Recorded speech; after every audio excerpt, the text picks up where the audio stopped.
कृष्णाय वयं नुमः।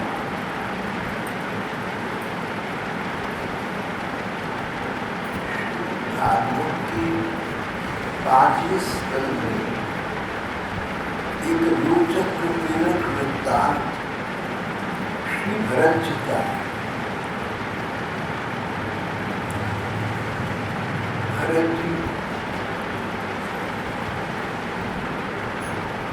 ऋषभ देव के बड़े बेटे थे। ग्रंथ कहते हैं कि ऋषभ देव जी भगवान के अंश से प्रकट हुए थे। उन्होंने घोर तपस्या की, अपने आप को पूरा परमात्मा में लगा दिया।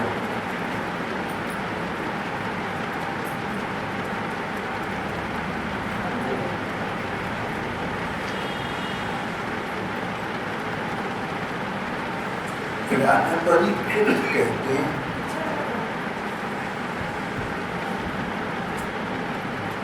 राजा परीक्षित ने शुभदेव जी से इसका विवरण जानना चाहा। शुभदेव जी ने कहा, परीक्षित, जिस समय कलयुग में अधर्म की वृद्धि हुई उस समय एक मंदमती राजा अरहत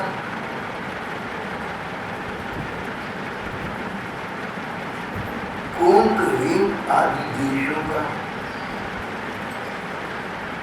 प्रजा का ऋषभ देव के आचरण का वृत्तांत सुनाकर तथा स्वयं से ग्रहण कर लोगों के पिछले पापों के फल होनहार के वशीभूत होकर निर्भय होकर सधर्म पथ का परित्याग करके अपनी बुद्धि से अनुचित और पाखंडपूर्ण कुमार्ग का प्रचार करेगा।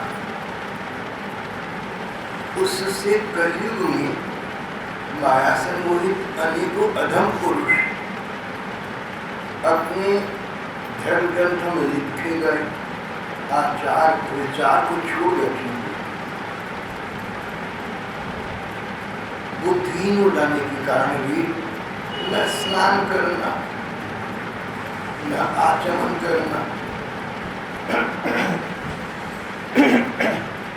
न स्नान करना, न आचमन करना, अशुद्ध रहना, सिर के बाल मुंडवाना आदि ईश्वर का तिरस्कार करने वाले पाखंड धर्मों को मनमाने ढंग से स्वीकार करें।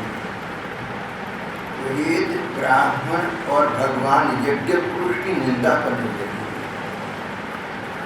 वे अपनी इस नवीन अवैदिक मनमर्जी की प्रकृति में अंध परंपरा से विश्वास करके मतवादी रहने के कारण स्वयं ही घोर नरक में जाएंगे।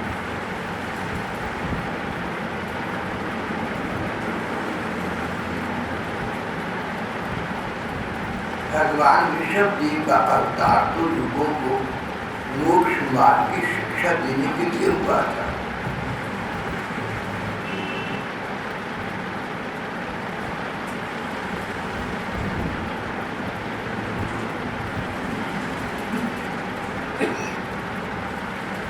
ऋषभ देव के 100 पुत्र हुए थे।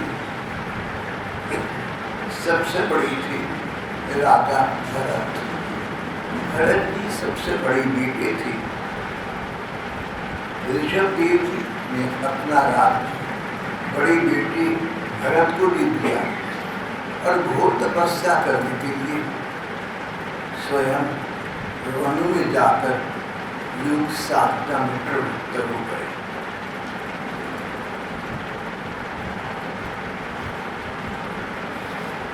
निरंतर विषय भोगों की अभिलाषा करने के कारण अपने वास्तविक कल्याण से बेसुध हुए लोगों को उन्होंने करुणा के कारण आत्म तत्व का उपदेश दिया। स्वयं निरंतर अनुभव होने वाली ज्ञान की प्राप्ति से सब प्रकार की तृष्णाओं से मुक्त थे। ऐसे ऋषभ देव भगवान को हम नमस्कार करते हैं। ऋषभ देव के बड़े बेटे भरत अब अजनाभ खंड के राजा बन गए थे। अजनाभ खंड कहते हैं कि अजनाभ खंड इस देश का नाम था और इन भरत जी के नाम से इसी देश का नाम अजनाभ खंड से भारतवर्ष। राजा भरत बड़े ही भगवत भक्त थे, बहुज्ञ थे, ज्ञानवान थे।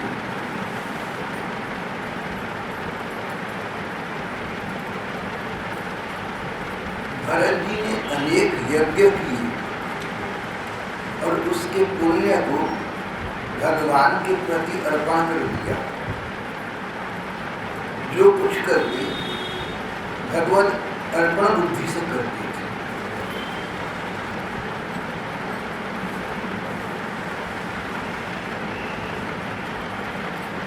उनका मन दिन प्रतिदिन शुद्ध होता गया।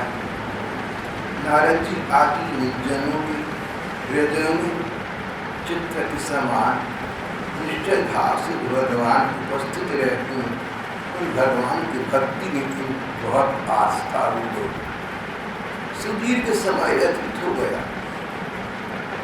राजा भरत ने राज्य भोग का प्रारब्ध क्यों हुआ जानकर अपनी संपत्ति को यथा योग्य अपने पुत्रों में बांट दिए। फिर अपने राजभवन से निकले और हरि क्षेत्र में चली आई।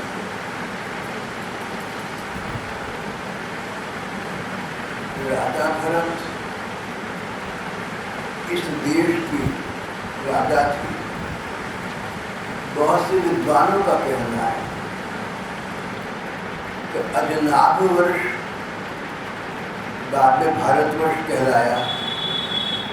बहुत से शोधक विद्वान कहते हैं कि पहले सारी पृथ्वी के भूखंड को ही अजनाभ वर्ष कहा जाता है। अजनाभ खंड का या भारतवर्ष का राजा होने वाली सारी पृथ्वी का राजा, ऐसा बहुत से विद्वानों का मत है।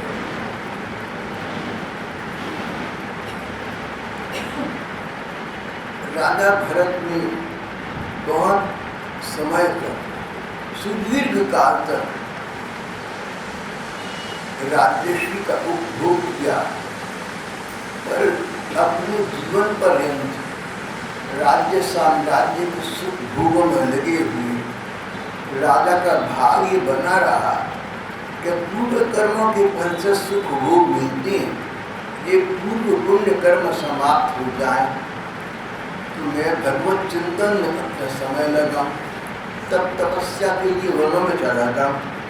और इस प्रकार उन्होंने 1 करोड़ वर्ष निकल जाने पर अपनी संपत्ति, अपना साम्राज्य अपने पुत्रों को प्रदान कर 1 करोड़ वर्ष। बहुत से विद्वानों का कहना है कि जिस युग की चर्चा कर रही है, हो सकता है वहाँ पर 1 करोड़ शब्द का अर्थ कुछ और निकलता हो, या 1 करोड़ शब्द मुहावरे के तौर पर प्रयोग किया गया हो। 1 करोड़ यानी बहुत वर्ष। जैसे हम कह रहे, अरे तेरे जैसे 36 देखी हैं, गिनती के 36 दिन यानी बहुत सारी हुई। कुछ अन्य लोगों का कहना है कि नहीं, गणना ये निश्चित है, 1 करोड़ का 1 करोड़ ही है। और उस युग में जो लोग योग क्रिया का साधन करते थे, जैसा राजा भरत जो श्वास का निरोध कर जानते थे, वो योग क्रियाओं के द्वारा अपने जीवन को सुदीर्घ, बहुत लंबा बना सकते थे।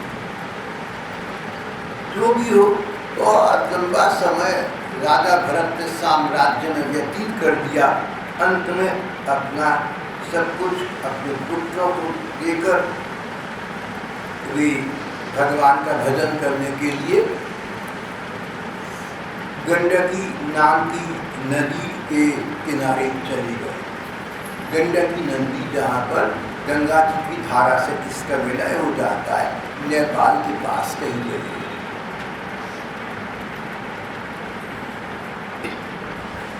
गंडकी नाम की इस नदी में शालिग्राम के अनेक शिलाएं मिलती हैं और उनकी बहुत मान्यता है, ऐसा ग्रंथकार कहते हैं।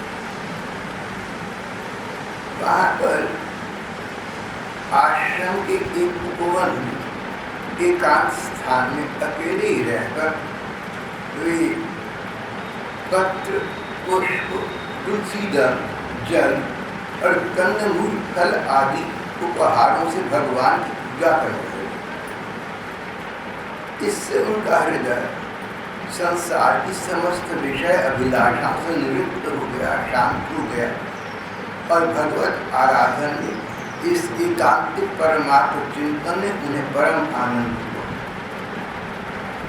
दिन प्रतिदिन नियम पूर्वक भगवान की परिचर्या करते करते भगवान के प्रति उनका प्रेम भाव बढ़ता गया। आनंद के प्रबल वेग से शरीर में रूपांतर होने लगा। उत्कंठा के कारण नेत्रों में प्रेम के आंसू बह आए। प्रियतम भगवान के चरणों में भक्ति योग का आविर्भाव हुआ। परमानंद से उनका हृदय सराबोर हो गया। नियम पूर्वक की जाने वाली भगवत पूजा का जब स्मरण लगा, वे भगवान की सेवा के नियम में तत्पर रहते थे, सब नियमों का पालन करते थे। पर नियम पालन करते करते उनका मन परमात्मा चिंतन में इतना डूबने लगा कि नियम लेने की और नियम निभाने की अब आवश्यकता नहीं रही। 24 घंटे का भगवत स्मरण था, इसमें नियम क्या करेगा। उनका मन ऐसा बन गया।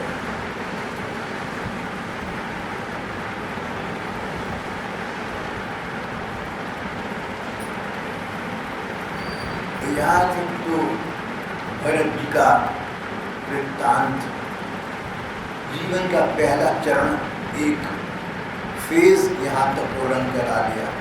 एक पहलू का प्रकरण हुआ। फिर भरत जी के जीवन में एक नए प्रकरण का आरंभ हुआ। एक दिन भरत जी, उन्होंने नदी में स्नान किया। नित्य कृत्य से निवृत्त हुए। जब करते हुए नदी की धारा के पास बैठे रहे, नदी के किनारे जाकर बैठकर। हिमालय की तलहटी थी, पर्वत थे, प्रकृति की सुंदरता अपार थी, घने वृक्ष, फूल पत्ते, सौरभ, सुवासित वातावरण,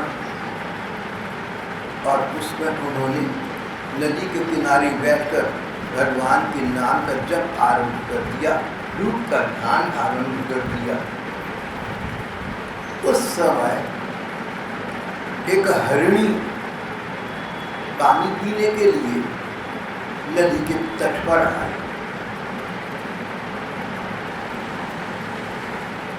भरत जी कर्म हृदय के थे, उन्होंने सब कुछ छोड़ दिया था। तो भक्तों के मन में करुणा तो बनी रहती है। भरत जी ने देखा कि हरिणी प्यास से व्याकुल है और उस हरिणी की गतिविधि से, उसकी शारीरिक भाषा से, उसकी बॉडी लैंग्वेज से भरत जी समझ गए कि ये अपने हरिणों के बिच्छुओं से बेचारी, दोबारा कहूँगा, ये अपने हरिणों के समुदाय से बिछुड़कर अचानक अकेली पड़ गई है। उनको ढूंढते ढूंढते वन में घूमते घूमते इसको बहुत प्यास लगाई है। अब इसने अपने समुदाय को ढूंढना छोड़ा और पानी पीने की अतृप्त आकांक्षा से उद्भूत होकर किसी नदी, किसी सरोवर की खोज आरंभ कर दी।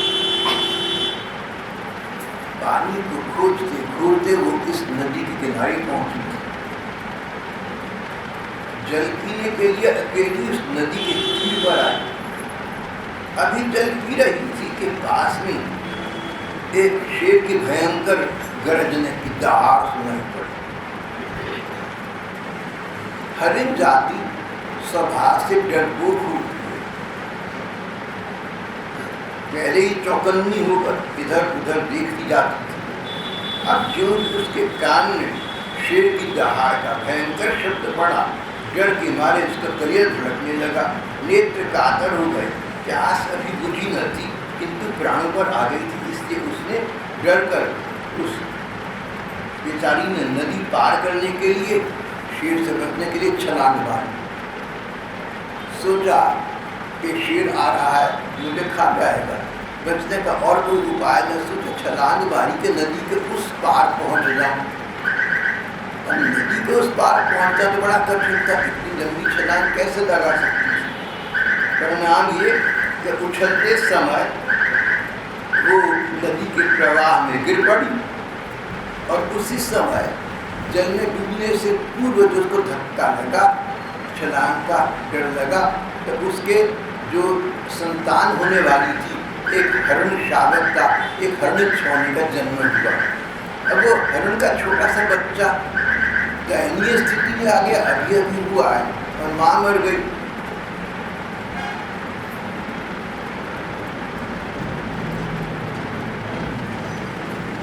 माँ चली गई और हरण का वो छौना छोटा सा बच्चा अपने बंधुओं से बिछड़कर नदी के प्रवाह में बाहर जाने लगा। राजा भरत ने सारा दृश्य देखा। उन्हें उस मृग छौने पर बड़ी दया आई। परम आत्मीय के समान, मानो सबसे अधिक उसके अपने राजा भरत ही हों, परम आत्मीय के समान उस माँ को खोए हुए बच्चे को अपने आश्रम पर ले आए। यहाँ भरत जी के जीवन का अनजाने एक नया प्रसंग आरंभ, नया प्रकरण आरंभ हो गया। उस मृग छौने के प्रति उनकी ममता बढ़ने लगी। करुणा करके लाई थी, करुणा ममता में बदल गई। करुणा करके लाए तो लाकर थोड़ा बहुत उसकी देखभाल करके वन में छोड़ देती, तो पशु शावक तो ऐसे घूमते रहते, पल जाती। लेकिन उनकी शीघ्र ही उस बच्चे में करुणा के स्थान पर ममता हो गई। वे नित्य उसके खाने पीने का प्रबंध करते, शेर चीते से बचाते, लाड़ लड़ाते, कुछ काटते, उसकी चिंता में डूबी रहती। और कुछ ही दिनों में उनके यम नियम, भगवान की पूजा आदि आवश्यक कार्य एक एक करके छूटने लगे। अंत में सभी छूट गए। उन्हें ऐसा विचार रहने लगा कि अरे इस बेचारे दीनहीन मृग छौने को वक्त ने अपने झुंड से दूर करके मेरे शरण में भेज दिया है। अपने शरण में आए पशु की, किसी भी व्यक्ति की रक्षा करना परम धर्म, सबसे बड़ा धर्म है। जो शरण में आ गया हम उसकी रक्षा करें। तो काल भगवान ने इसे मेरी शरण में भेज दिया है और मेरा काम है कि मैं इसकी रक्षा करूं। Misplaced sympathy, excessive sympathy, आदमी अपने मन के विकारों को अनजाने में, अनचाहे में अध्यात्म का रूप दे बैठता है। दुनियादारी की बात मन में आ गई, उसको पूरा करने के लिए अपने मन ही को समझा लिया कि नहीं नहीं, ये तो भगवान की लीला है, तो मुझे करना चाहिए, तो मेरा कर्तव्य है। हरिणी को जन्म दिया बच्चे को और मर गई। इनको दया आई, नदी से बाहर निकाल कर ले आई। अब जैसे और हिरणों के बच्चे पलते हैं, वो भी पलता था। इन्होंने 2-4 दिन उसको पास रखकर भी छोड़ा नहीं, उसके साथ इसकी उनकी ममता बढ़ती गई। एक एक करके सारे धर्मकृत्य छूटते गए और उन्होंने अपने को ये समझाया कि काल भगवान ने इस मृग छौने को मेरी शरण में भेज दिया है। ये बेचारा मुझे अपना सर्वस्व मानता है, ये तो मुझे अपना माँ मानता है, अपना पिता मानता है, अपना भाई बंधु संगी साथी सब कुछ मुझे मानता है। देखो पशु के बच्चे को तो अकल कोई थी नहीं, हो सकता है कि पशु के बच्चे अपने माता पिता को भी जल्दी भूल भाल जाए, रखने में लगे जाए। पशु की बुद्धि कैसी है कौन जाए। लेकिन भरत जी का जो मोह उस बच्चे के लिए पैदा हो गया, उस मोह ने बुद्धि को भ्रमित कर दिया, भरत जी की बुद्धि को भ्रमित कर दिया। भरत जी ने ये समझना शुरू कर दिया कि इसका सब कुछ मैं हूँ, मेरे सिवा इसका कोई नहीं है। मुझमें इसका बड़ा विश्वास हो गया। शरणागत की उपेक्षा करने में जो दोष है मैं उन्हें जानता हूँ। धर्म ग्रंथ कहते हैं कि जो व्यक्ति तुम्हारी शरण में आ गया, अगर तुम उसकी ओर से लापरवाह होगे तो बड़ा पाप है। मैं इस बात को जानता हूँ, इसलिए मुझे अब अपने इस आश्रित का सब प्रकार की दोष बुद्धि छोड़कर अच्छी तरह पालन पोषण प्यार विवाह करना चाहिए। निश्चय शांत स्वभाव और दीनों की रक्षा करने वाली परोपकारी महापुरुष ऐसे शरणागत की रक्षा के लिए अपने बड़े से बड़े स्वार्थ की परवाह नहीं करते। इस प्रकार उस हिरण के बच्चे में आसक्ति बढ़ जाने से अब उठते बैठते सोते जागते टहलते ठहरते भोजन करते समय उनका चित्त इस मृग शावक की, इस हिरण के बच्चे की चिंता में रहने लगा। उसको देखते रहते चलान जा जाए, कहीं जू ना भाग जाए, कहीं कोई बड़े जानवरों में ना फंस जाए बेचारा। ममता ने मोह ने उनकी ऐसी बुद्धि उत्पन्न कर दी कि उन्होंने इसको अपना धर्म समझ लिया। धर्म व्यक्ति के अनुसार होता है। गृहस्थ का धर्म है, गृहस्थ के कर्तव्यों का पालन भगवान की आज्ञा समझ कर, और विरक्त हो गया जो व्यक्ति संन्यासी हो गया, उसका धर्म है किसी की चिंता न करना, न अपनी न दूसरों की, सब भगवान करेंगे। करने वाली भगवान है, मैं कौन? भगवान तो सबके मेरे से बड़े ही चिंतक है। भगवान सबसे अधिक मेरे से अधिक सर्वसमर्थ हैं, वो सब कुछ करेंगे। विरक्त काम एक तरफ बैठकर भगवान का चिंतन करना है। गृहस्थ का काम गृहस्थिक कर्तव्यों को भगवान की इच्छा आज्ञा मानकर उनका पालन करना है। अलग अलग व्यक्ति का अलग अलग धर्म।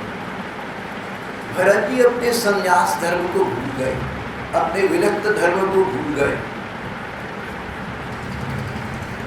उन्होंने कहा परोपकारी लोग ऐसे शरणागत की रक्षा के लिए अपने बड़े से बड़े स्वार्थ की परवाह नहीं करते, अब उसकी चिंता में फंसे रहे। जब उन्हें फूल पत्ते फल आदि लाने होते तो वे उसे साथ लेकर उन्हें जाते, कहीं मेरे पीछे जंगली पशु इसको अपना आहार न बनाए। मार्ग में जहाँ तहाँ कोमल घास आदि को देखते मुग्ध भाव से वह हरिण का छोना वहाँ अटक जाता, बड़े प्यार भरे हृदय से दयावश उसे उठाकर अपने कंधे पर चढ़ा लेते, कभी गोद में लेते, कभी हृदय से लगाकर उसको दुलार, उसको लाड़ लड़ाते, और इसमें उन्हें बड़ा सुख मिलता। अब वो कर्तव्य बुद्धि से ऐसा नहीं कर रहे थे। एक तो ये कि आपने एक अच्छा काम करा अपना कर्तव्य समझकर भगवान की प्रसन्नता के लिए, और दूसरा एक अपनी प्रसन्नता के लिए करा, अपना शारीरिक सुख मिला।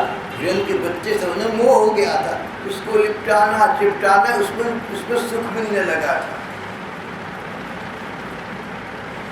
अपने धर्म कर्म को करते समय भी भरत जी बीच बीच में उठ कर उस वृक्षौनी बालक को देखते, और जब उनको दिख जाता तब उनके चित्त को शांति मिलती। उस समय उसके लिए मंगल कामना करते, कहते बेटा तेरा सब जगह भगवान कल्याण करे, देखो वो बुद्धि को धन्य।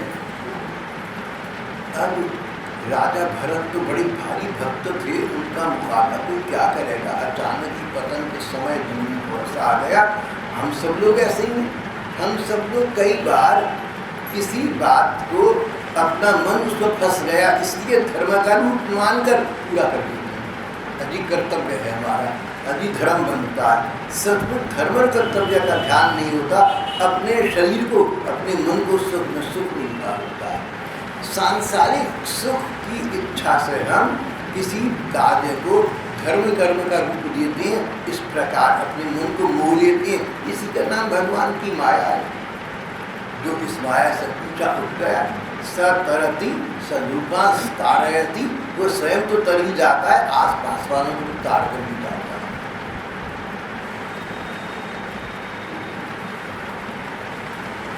यदि हिरण का वह छौना दिखाई न देता तो जैसे किसी का धन लुट गया हो, इस दीन के समान उनका चित्त उद्विग्न हो जाता। वे उस हरिणी के बच्चे के वैसे व्याकुल हो जाते, संतप्त हो जाते, अत्यंत उत्कंठित होते, शोकमग्न होते, उसे पुकारते, अरे क्या कहा जाए, बेचारा ये माँ का, बिना माँ का ये बच्चा मेरे जैसे दुष्ट के पास कैसे आ गया। मैं उसके प्रति अपना कर्तव्य भूल गया, पर मुझे अपना मानकर मेरे किए गए अपराध को, मेरी लापरवाही को क्षमा करके क्या दोबारा मेरे पास आएगा। मन देखिए कैसा बन जाता है। मानव मन का कोई भरोसा नहीं है, कब कहाँ फंस जाए, कब कहाँ लग जाए।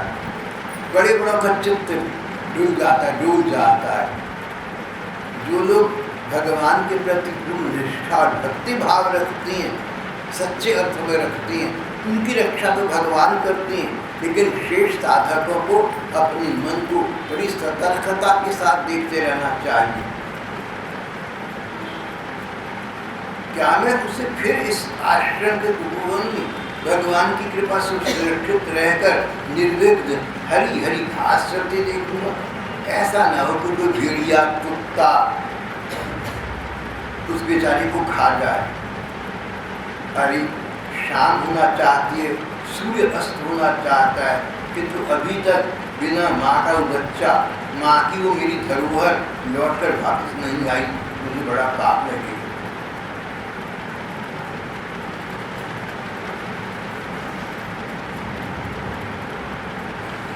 धरती पर उस मृग के छौने के चिन्ह, पाप के चिन्ह देखते तो कहते, अरे ये धरती धन्य है जो उस मृग के छौने के सुंदर सुंदर खुरों के चरणों के चिन्हों से विभूषित हो रही है।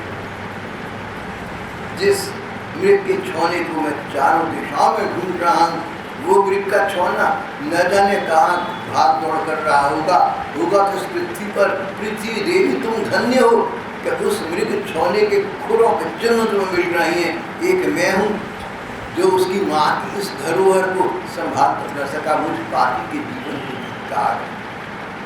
माँ ने तो कोई धरोहर इनको नहीं दी थी, अपने आप समझ रहे हैं। हमारा मन अपने को उचित समझाने के लिए कहीं ना कहीं धर्म का बहाना ग्रहण कर देता है।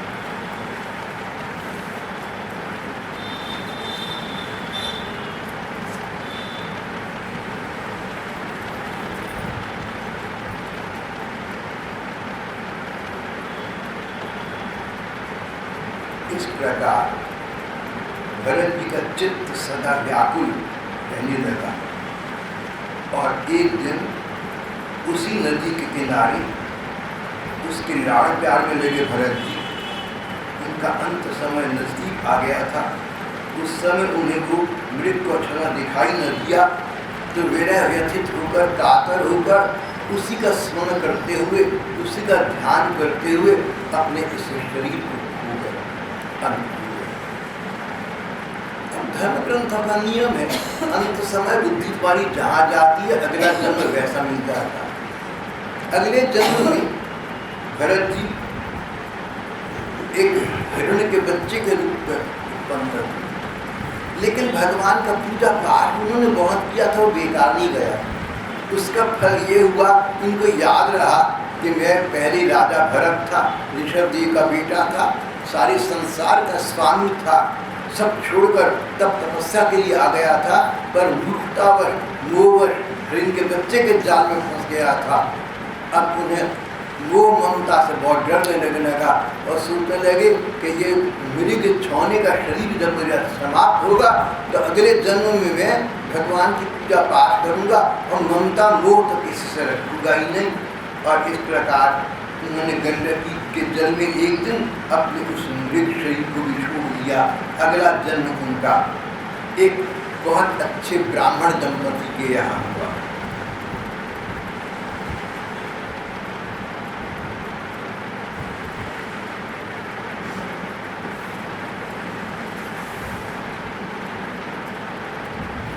एक ब्राह्मण के यहाँ भरत जी का पुनर्जन्म हो गया। पूर्व जन्म की उन्हें स्मृति थी। देखो जो पूजा पाठ करती है ना, उनका फल मिलता अवश्य है, वो समाप्त नहीं हो सकता। उनको ये स्मृति बनी रही कि मैं तो भगवान में लग गया था। एक मृग सोनी के ममता में फंसकर मैं पथ भ्रष्ट हो गया और निश्चय कर लिया कि अब इस जन्म में या अगले किसी जन्म में मैं किसी के ममता मोह के पास में नहीं फंसूंगा। परिणाम ये कि इस जन्म में उन्होंने अपने आप को एक पागल सरीखा दिखाया, जिससे कि घर के लोग उन्हें किसी काम में न लगाएं और वो भगवान का चिंतन लगातार कर सके। कोई विघ्न उपस्थित न हो जाए। अपने सदनों के संग से बहुत डरती थी। उनका हर समय भगवान के श्रवण स्मरण इत्यादि में बुद्धि था और दूसरों की निगाह में अपने को पागल, मूर्ख, अंधा, बहरा ऐसा दिखाती। पिता का तो इनमें बहुत सही था। इसके पिता ने अपने इस मूर्ख पागल पुत्र के लिए, इसकी शिक्षा दीक्षा के लिए सभी प्रकार के कर्तव्य पालन किए, सब प्रकार के प्रयत्न किए। चाहते नहीं थे तो भी पिता का कर्तव्य तो पुत्र को शिक्षा दे, इस शास्त्र विधि के अनुसार उन्होंने इनको आवश्यक कर्मों की शिक्षा दी। भरत जी तो पिता के सामने ही उनके उपदेश के विरुद्ध आचरण करने लगते थे, इसलिए कि पिताजी समझ जाए कि पागल है, ये दुनियादारी के काबिल नहीं है, मुझे कहीं फंसाएंगे।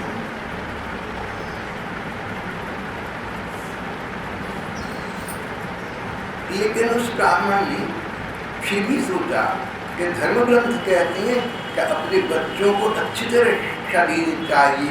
इस अनुग्रह, दोबारा कहूँगा, इस अनुचित आग्रह से उसे फिर शिक्षा देनी है। अनुचित आग्रह, जब देखा कि लड़का पगला है तो बात समाप्त थी।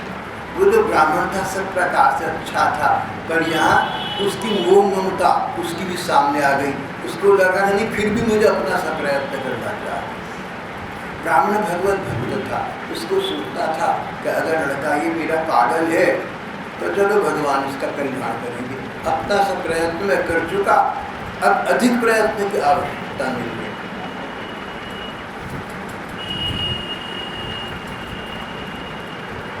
और समय के प्रवाह के साथ साथ वे ब्राह्मण ब्राह्मणी भरत जी के माता पिता दोनों इस संसार से, इस असार संसार से कूच कर गए।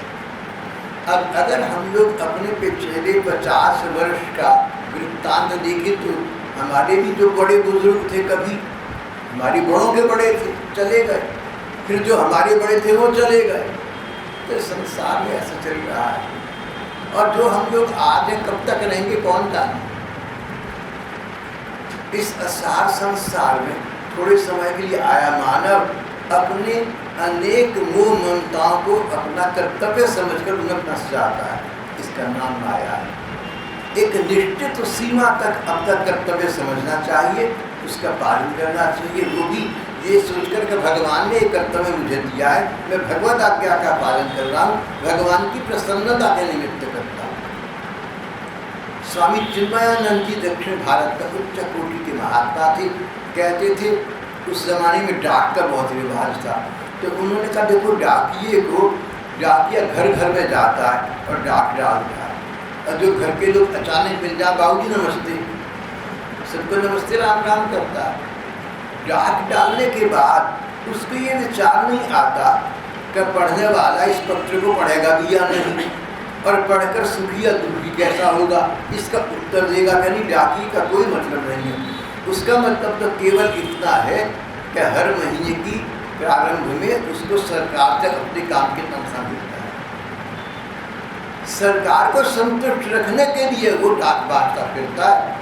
डाक जिन्होंने लिखी उनसे या डाक जिनको मिली उनसे उसका कोई वो ममता का नाता नहीं है। हाँ, कर्तव्यवश कोई मिल जाए रास्ते में तो नमस्ते राम राम करते। छिन्नानंद जी कहने लगे इसी प्रकार तुम्हें संसार में रहना चाहिए कि तुम्हारी सरकार युगल सरकार है, भगवान है, राधा कृष्ण है, तुमने उनको प्रसन्न करना है, कर्तव्यों का पालन उनकी प्रसन्नता के लिए करना है, तो तुम भगवान को उसी अपने कर्तव्य पालन से सुखी कर लोगे, उनकी प्रसन्नता का प्रसाद प्राप्त करोगे, सद्गति को प्राप्त करोगे।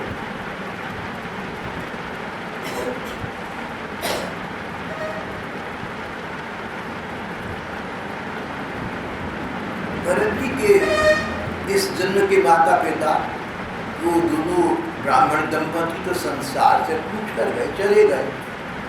भरत जी के अन्य भाई जो समझदार थे संसार की दृष्टि से, संसार की दृष्टि में ना समझ अपने इस भरत भाई के प्रति उनका प्यार तो था नहीं माता पिता वाला, लेकिन हाँ कुछ कर्तव्य बुद्धि थी, कुछ स्वार्थ था, और वो ये समझते थे कि सबसे अच्छी बात कर्म कांड है। वेदों का 80% भाग कर्म कांड है। क्या कर्म करोगे उसका क्या फल मिलेगा, क्या यज्ञ करोगे उसका क्या फल मिलेगा। भरत जी के भाई कर्म कांड को सबसे श्रेष्ठ समझते थे। ब्रह्म ज्ञान रूप जो परा विद्या ब्रह्म विद्या है, भक्ति भाव उसको नहीं समझते। ये बहुत ही बढ़िया बात कही गई। अधिकांश लोग साधु महात्मा धर्म का अर्थ निकालते हैं जो हमारे वेदों में पुराण उपनिषद में लिखे गए धर्म है उनका पालन करना, जिनका फल हमें सुख देना है। अच्छे कर्म करो अगले जन्म में तुम्हें सुख मिलेगा, बुरे कर्म करो अगले जन्म में दुख मिलेगा, इसलिए अच्छे कर्म करने का। लेकिन जो सर्वोत्तम कर्म है वो हमारे धर्मशास्त्रों का निचोड़ है, वो ये कि सर्वोत्तम कर्म भगवान का भजन। तुम भगवान का स्मरण करो तो तुम्हें स्थायी और सच्चा सुख मिलेगा। पुण्य कर्म करने से थोड़ी देर के सुख तो मिल सकते हैं, मिलती हैं, लेकिन भगवान का भजन करने से ही तुम्हें सच्चे सुख, स्थायी सुख की प्राप्ति होती है। इन ब्राह्मणों को इस बात का पता नहीं था, इस बात का उनको विचार नहीं था। उन्हें भरत जी का प्रभाव ज्ञात नहीं था, वे उन्हें निरामूर्ख समझते थे। अतः पिता के परदुख से धारने पर उन्होंने इन्हें पढ़ाने लिखाने का आग्रह छोड़ दिया। भरत जी को मान अपमान का कोई विचार नहीं था।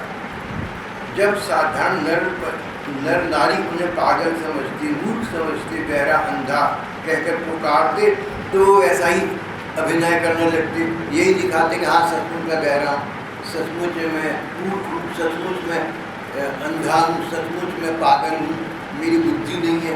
वो ऐसा दिखाती थी। लोग मजाक करेंगे या पागल समझेंगे, इस बात से उनको कोई लेना देना नहीं था। उनका अंतर्मन तो भगवान के चिंतन में लग गया था, समझ गए थे कि भगवत चिंतन ही परम वस्तु है।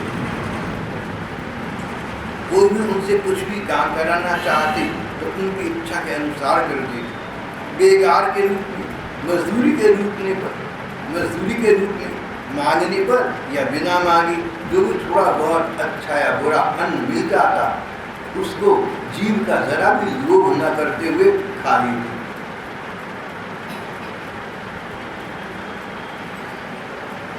सर्दी गर्मी वर्षा आदि सब समय सांड के समान बिना कपड़े पहने जहाँ तहाँ पड़े रहे।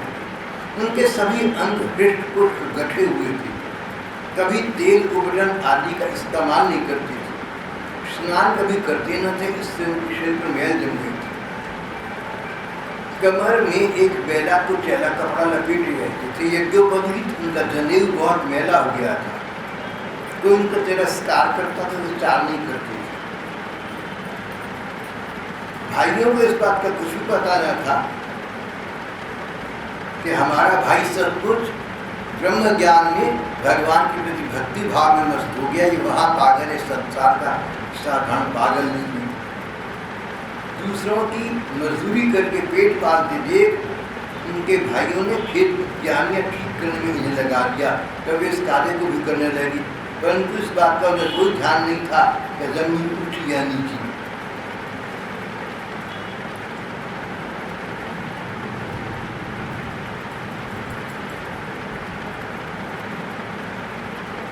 किसी समय यादवों के एक सरदार ने पुत्र की कामना से भद्रकाली को मनुष्य को बलि देने का संकल्प किया।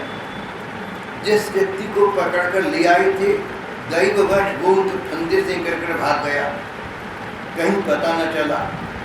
तब उन डाकुओं ने जहाँ तहाँ किसी दूसरे शिकार को ढूंढा, वहाँ ये भरत जी बैठे जिनके पागल जल्दी से सोचा ये ठीक है।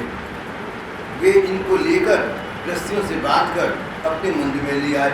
इन्होंने कोई मना नहीं करा, साथ में बांध दिया तो बांध दिया, चले घर को चल दिए, क्योंकि ये तो मान अपमान अच्छे बुरे में अब समान भाव रखते थे, बस भगवत चिंतन लगे रहते थे, भगवान के भरोसे रहते।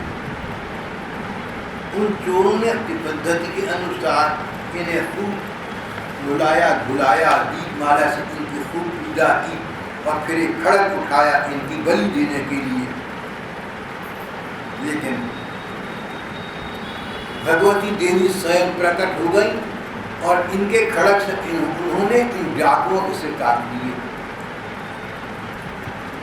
भरत जी की उन्होंने रक्षा। सच है, महापुरुषों के प्रति किया गया अत्याचार इसी प्रकार ज्यों का त्यों अपने ऊपर आ जाता है। भरत जी को इस प्रकार से भी कोई लाभ, कोई हानि नहीं हुई और वे वहां से निकलकर आगे अपने पथ पर चल दिए। इस प्रकरण का उन पर कोई प्रभाव नहीं पड़ा। डाकुओं ने मुझे पकड़ लिया था, भगवती प्रकट हो गई, उन्होंने मुझे छुड़ाया, इन बातों का विचार भी नहीं आया। उनका विचार तो सीधा था कि मेरे ठाकुर मेरे लिए सब कुछ करने वाली, मैंने उनका चिंतन करना है। मन में ऐसा बैठ गया था कि इसलिए इस प्रसंग तक का विचार न करके भरत जी मन में आगे की मार्ग पर भगवान का भक्ति भाव को चिंतन करके बढ़ गए। श्री प्रसंग अगली बार। श्री कृष्ण